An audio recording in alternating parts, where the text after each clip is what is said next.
Hello there, this is Retro Spirits Garden, and this is Radiant Silvergun, and this is on the Sega Saturn. The Japanese Sega Saturn. Here's the Japanese Sega Saturn dashboard. It's 1994, December 1994, according to me. My internal battery has run out of juice, so therefore I have to reset my clock. This is the Sega Saturn logo forming out of particles of polygons, and this is the blue Sega logo that we all love. Action Replay. I've got my Action Replay cart plugged in for no real reason. This game doesn't require any extra RAM. I suppose I could save my game on here. I don't know if there's any cheats on the Action Replay for Radiant Silvergun. I didn't look. Anyway, let's boot the game. This is another one of the Sega Saturn games where the resolution of the intro and other bits and bobs like menus really screws with the FrameMeister upscaling stroke capture combo. So I've had to edit some bits and bobs out. But we do have an option screen here for an arcade mode and a Saturn mode, where you can basically tweak every single little bit of the game. That I think literally you can change everything about the game. You can't. There's loads of stuff you can do in there, like give yourself more credits, make it more difficult, all that goodness. Okay, well, this is the game. It's a vertically scrolling shoot 'em up, featuring a dude with an impressive moustache, a guy with a squashed face, and a girl who's a half insect, half girl, and a dude who looks very angry. Some 3D polygon stuff going on, as you can see. We've got transparent clouds. We have got warning sirens going off left, right, and centre, which gets a bit tedious. We have a 3D model that turns into a 2D sprite, and it's basically a colour-coded shoot-'em up. So you can shoot enemies of the same colour, rack up multipliers, which is the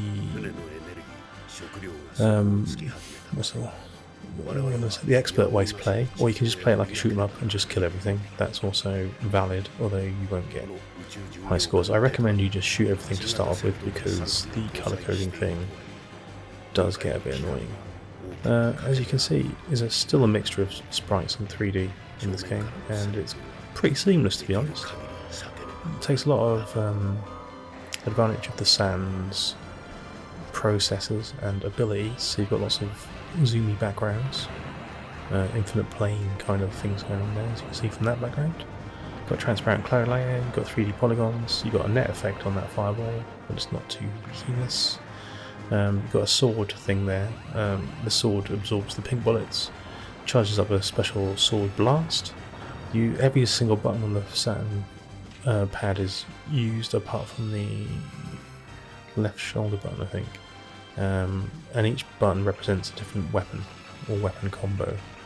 So you start with basically 7 weapons, and you finish with 7 weapons, but they do power up RPG style if you use them correctly or continuously based on factors. So it's quite in-depth, quite complicated. It's got a slight puzzle element to it, but it does have kick-ass graphics. As you can see here, the 2D and 3D blend seamlessly. Saturn 3D is beautifully solid in this game. This game could not be done on PlayStation to this quality. It might be able to render it, but it'd be wobbly as hell. So this is, the Saturn excelling, I would say. One thing we do have to talk about with Radiant Silvergun is the price. It's a bit of a Saturn darling. It has been for years. It was the first game that I ever recognised as being super expensive on the Saturn, and for a lot of people it was the same. It's been over £100 for 2 decades now, and it hasn't really gone ballistic. You can still pick it up for about 130 quid in good condition. It's not gone hyper dual crazy. That game is not worth that amount of money, but we won't talk about that because we don't own that copy of that game at the moment. But yeah, Radiant Silvergun, potentially, and it depends how much you like shoot 'em ups. You might want to get it on the Saturn, if you've got a Saturn, because there's a lot of content actually. There's loads of levels in this game, and loads of bosses, and if you were going to play one game, one shoot 'em up for any length of time, this has a load of content in it for you to get through, so it might be worth a little bit of extra money over a sort of standard game. But you can get this on the Xbox Live Arcade, and I've reviewed it, and it looks exactly the same as this, and sounds exactly the same as this, and they've updated the graphics too, so that might be a way to go if you can still get that on the store. But yeah, just because of the sheer amount of content in this, the fact that it is over 100 quid, it still might be worth it if you like shoot 'em ups. If you're not into shoot 'em ups, don't bother. If you don't like treasure games, this is a very treasure-esque game. I prefer this hugely over Ikaruga. It has to be said. This is more of a shoot 'em up than a puzzle game. Ikaruga is to me, more of a puzzle game. This game's quite a challenge. The last boss, though, you can give yourself as many credits as you want in the options, basically, and that's the only time I've ever sort of finished it. I'm not good enough at this game to sort of one credit it.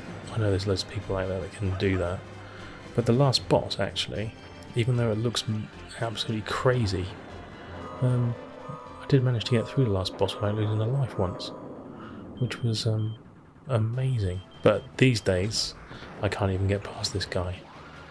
This is the R9 from R-Type that you're shooting here. Well, it's got the same weapon set as the R-Type spaceship. Doesn't quite look exactly like that, obviously, for license reasons. But yeah, if you ever wondered what it'd be like to fight the R-Type spaceship as a enemy, this game gives you that option. It's been so long since I've played this, I can't... Like, I used to be able to get through, like, the first level without losing a life, but I've forgotten what all the things do. I've forgotten, in terms of, like, the buttons on the pad, and I've forgotten some of the attack patterns of the enemies, so I'm not doing too well here. Yeah, the oh man, the graphics only get better really as the game goes on. This section is a little dull to look at, but the section directly after this is pretty damn crazy. Yeah, it's a great game. Like I said, out of all the games on the Saturn that are expensive, and this one is expensive, it's over 100 quid. This one does have a load of content in it, and if you like shoot 'em ups, you will be playing it for a long time. So it could be worth it, and that's one of the few times I'm going to say that about a Saturn game. Just because there's so much to do in it. It will keep you occupied for a while. Like, there's loads of scoring systems, there's interesting ways to defeat the bosses, and yeah, it's kind of just generally groovy. And you, up until recently, couldn't get it anywhere else. Emulate it first, maybe, see if you like it, and then purchase yourself a copy, or get the Xbox Live version, although you haven't got a nice Saturn joypad to play that on. Unless they do some sort of retro bit thing that works with the Xbox.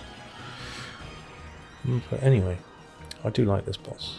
And I could... Ooh! Especially this boss without losing a life. Doesn't look like I can do that today, does it? And if you increase the difficulty of the game, the background changes on this, so it makes it harder for you to avoid that laser. Yeah. So with the difficulty levels, pause by accident, you get different attack patterns, which is also groovy. So there we go. Right then, that's Radiant Silvergun. It's highly recommended. It is a great game. It's very expensive, but you know what? It might be just might be, if you like shoot 'em ups, worth it. Alright then, ta-ra.